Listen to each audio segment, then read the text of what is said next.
Shalom adik-adik semua, puji nama Tuhan ya. Saat ini kita boleh bersama-sama kembali di ibadah online sekolah minggu. Walaupun masih secara online, tapi kita mau tetap senantiasa rajin untuk beribadah sekolah minggu. Nah, saat ini kita memulai ibadah kita pada pagi hari ini. Sebelumnya kita mau berdoa ya sama-sama. Yuk kita mau berdoa dulu. Semuanya lipat tangan, kita mau tutup mata, kita mau berdoa sama Tuhan. Tuhan Yesus, terima kasih Bapa, Kau telah memberkati setiap anak-anak-Mu Tuhan, untuk kami boleh kembali Tuhan bersama-sama melaksanakan ibadah online sekolah minggu Tuhan. Walaupun kami masih beribadah secara online Tuhan, tapi kami yakin, kami percaya Tuhan, Engkau akan memberkati setiap anak-anak-Mu dimanapun mereka berada Tuhan. Terima kasih Tuhan, kalau sebentar kami memulai ibadah sekolah minggu pada pagi hari ini, kiranya Engkau yang memberkati. Hanya dalam nama Tuhan Yesus kami berdoa dan mengucap syukur, haleluya. Amin. Nah, saat ini semuanya berdiri ya. Kita mau olahraga dulu. Yuk kita memujikan Yesus pokok. Semuanya baik, silakan.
Lebih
kasih, Yesus mengalahkan segalanya. Nah saat ini kita mau belajar memiliki kasih ya.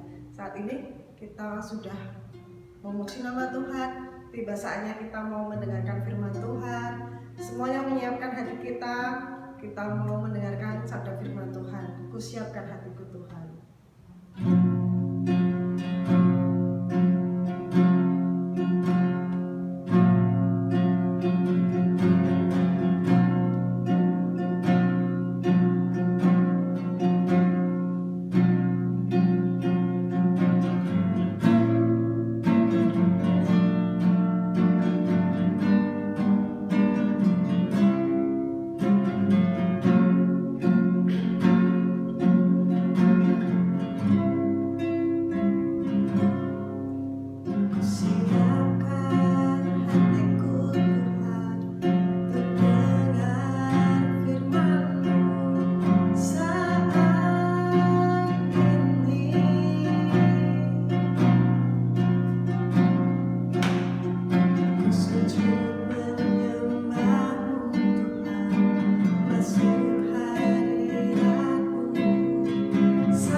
Puji Tuhan, adik-adik, selamat pagi. Selamat berbakti kepada Tuhan ya. Dimana kita berucap syukur pagi hari ini kita beri kesehatan kepada Tuhan, sehingga pada pagi hari ini kita boleh belajar untuk memuji nama Tuhan, terlebih untuk mendengarkan firman Tuhan. Puji Tuhan, adik-adik, firman Tuhan pada pagi hari ini terdapat di dalam Lukas 8 ayat yang ke-22 sampai yang ke-25. Demikian bunyinya. Pada suatu hari, Yesus naik ke dalam perahu bersama-sama dengan murid-muridnya, dan ia berkata kepada mereka, "Marilah kita bertolak ke seberang danau." Lalu bertolaklah mereka, dan ketika mereka sedang berlayar, Yesus tertidur. Konyong-konyong turunlah taupan ke danau sehingga perahu itu kemasukan air dan mereka berada dalam bahaya. Maka datanglah murid-muridnya membangunkan dia, katanya, "Guru, guru, kata kita binasa." Ia pun bangun lalu menghadap angin dan air yang mengamuk itu, dan angin dan air itu pun reda dan danau itu menjadi teduh. Lalu katanya kepada mereka, "Di manakah kepercayaanmu?" Maka takutlah mereka dan heran. Lalu berkata kepada seorang yang lain, "Siapa gerangan ini sehingga ia memberi perintah kepada angin dan air dan mereka taat kepadanya?" Nah, puji Tuhan, adik-adik, mengapa ya murid-murid Tuhan pada waktu itu naik bersama Tuhan kebingungan ya, dimana Tuhan padahal ada di situ ya, dimana pada angin ribut datang dan gelombang datang, mereka kebingungan dan lalu membangunkan Tuhan Yesus ya, sehingga Yesus bangun dan menghadap angin tersebut ya. Karena ya apa adik, karena pada waktu itu murid-murid Tuhan ya tidak berhubungan kepada Tuhan ya, tidak ngomong-ngomong kepada Tuhan. Tuhan dibiarkan tidur ya, sehingga pada ada waktu masalah ya, angin gelombang datang, murid-murid Tuhan kebingungan ya. Karena apa tadi? Karena Tuhan dibiarkan tertidur ya, sehingga pada waktu ada angin ribut dan gelombang ya yang besar, murid-murid Tuhan kebingungan ya. Nah, adik-adik, di sini pada pagi hari ini kita juga boleh belajar di mana ya kita sebagai anak-anak Tuhan ya, walaupun masih kecil ya, kita tetap akan berhubungan kepada Tuhan ya. Kita akan terus setiap hari berdoa kepada Tuhan supaya di dalam setiap apa yang terjadi dalam kehidupan kita ya, kehidupan orang tua adik-adik, Tuhan senantiasa ada ya, Tuhan senantiasa menjaganya ya, supaya tidak seperti pada murid-murid Tuhan pada waktu itu, walaupun Tuhan ada dibiarkan tidur, dia tidak diajak ngomong-ngomong ya. Namun ya pelajaran pada hari ini kita boleh belajar ya, walaupun ada masih kecil ya, namun kita akan tetap setia kepada Tuhan, kita akan berdoa terus kepada Tuhan, kita terus berkonsultasi terus kepada Tuhan, ngomong-ngomong terus kepada Tuhan ya, setiap hari, supaya di dalam setiap permasalahan ya yang ada di dalam setiap hidup kita ya, Tuhan menjaganya ya. Dan di dalam keluarga adik senantiasa dijagai oleh Tuhan ya. Puji Tuhan, demikian renungan pada pagi ini ya, supaya kita boleh belajar terus, kita terus berdoa terus kepada Tuhan ya, kita terus Tuhan kita tidak omong-omong kepada kita omong-omong ya. Karena apa? Kita dianggap sudah kawan Tuhan ya, kita sudah dianggap sebagai kawan Tuhan, sehingga kalau ada apa-apa kita senantiasa berdoa kepada Tuhan, ngomong kepada Tuhan. Kebutuhan adik-adik kita serahkan kepada Tuhan, supaya Tuhan yang memberkati di dalam setiap hidup kita, supaya Tuhan berkati dalam setiap keluarga adik-adik, berkati kedua orang tua adik ya, sehingga kesemuanya diberkati oleh Tuhan ya. Puji Tuhan, demikian renungan pada hari ini yang pendek ya, namun ya kita tetap belajar terus ya, walaupun di rumah kita akan puji Tuhan dan kita senantiasa dengar akan firman Tuhan ya. Puji Tuhan, demikian, dan selamat pagi, dan senantiasa Tuhan senantiasa memberkati dan memberikan kesehatan kepada kita sekalian supaya kita tetap setia kepada Tuhan. Kita akan berdoa. Kami ucap syukur Tuhan untuk pagi hari ini yang indah, Kau beri kesempatan kepada kami bersama adik-adik untuk kami senantiasa belajar mengasihi Engkau, untuk memuliakan nama Tuhan, dan terlebih untuk mendengarkan firman Tuhan. Kami serahkan firman pada pagi ini dalam kasih pada Tuhan, supaya di dalam siapan adik-adik Tuhan senantiasa menjagainya, karena Tuhan adalah kawan sekerja kami ya, sehingga apa yang kami lakukan kesemuanya seturut akan kehendak Tuhan. Terima kasih Tuhan, kami serahkan setiap kehidupan adik-adik pada hari ini dalam kasih-Mu. Berkati dalam setiap kehidupannya, berkati dalam sekolahnya walaupun masih online, namun Kau memberikan tetap kepandaian kepada mereka. Kami serahkan kedua orang tua mereka masing-masing Tuhan, Kau berkati dalam setiap pekerjaannya, berkati dalam setiap usahanya, supaya keluarga-keluarga ini senantiasa mengucap syukur kepada Tuhan dan diberkati oleh Tuhan. Dan kami serahkan rekan-rekan kami guru sekolah minggu, Kau berkati juga dalam siap pelanannya, Kau berkati dalam siap pekerjaannya Tuhan. Dan di dalam nama Tuhan Yesus kami berdoa dan kami mengucap syukur. Haleluya, amin. Selamat pagi, Tuhan memberkati.